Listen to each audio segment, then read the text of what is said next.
প্রতিকার চেয়েছিলাম। এ বিষয়টা কোনো দলের সাথে সম্পর্কিত না। যে বিষয়টা নির্বাচনের আগে সরকারি দল বিরোধী দল সবাই একমত হয়েছিলাম, এর সপক্ষে কথাও বলেছি, ক্যাম্পেইন করেছি।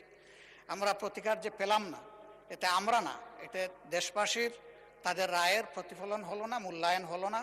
আমরা বিরোধী দলে বসে এই অবমূল্যায়ন আমরা মেনে নিতে পারি না। এই জন্য তার প্রতিবাদে আমরা ওয়াকআউট করছি। মাননীয় বিরোধী দল নেতা, আপনি আমার বক্তব্য তো সম্পূর্ণ করতে দিলেন না। আমি আপনার পুরো বক্তব্য শুনেছি। আপনার ওয়াকআউট করা আপনাদের অধিকার, কিন্তু আমি বলতে চাই যে আজকে একটু পরে আরেকটি মুলতবি প্রস্তাব বিবেচিত হবে। সেখানে আমার মনে হয় যে আপনি আপনাদের প্রশ্নের উত্তর পেয়ে যাবেন এবং সেখানে মন খুলে আপনারা আরও কথা বলতে পারবেন। সুতরাং আমার অনুরোধ হলো আপনারা ওটা শোনেন, তারপরে যদি ওয়াকআউট করতে পারেন প্লিজ ফিল ফ্রি। তবে প্রস্তাবটির ভাগ্য কি নির্ধারণ হয় সেটি আপনি দেখার জন্য একটু অপেক্ষা করে দেখতে পারেন। বিরোধী দল নেতাকে মাইক দেন। হ্যাঁ, ওই নোটিশটাও আমাদের নজরে আগে কিছুটা এসেছে এবং আমরা মনে করি যে মূল নোটিশকে চাপা দেওয়ার জন্য ওই নোটিশটা সামনে আনা হয়েছে। এই জন্য দুইটার প্রতিবাদেই আমরা এই সংসদ থেকে আপাতত মাননীয় বিরোধী দলের নেতা, বিষয়টা পড়েছেন, আমরা শুনেছি।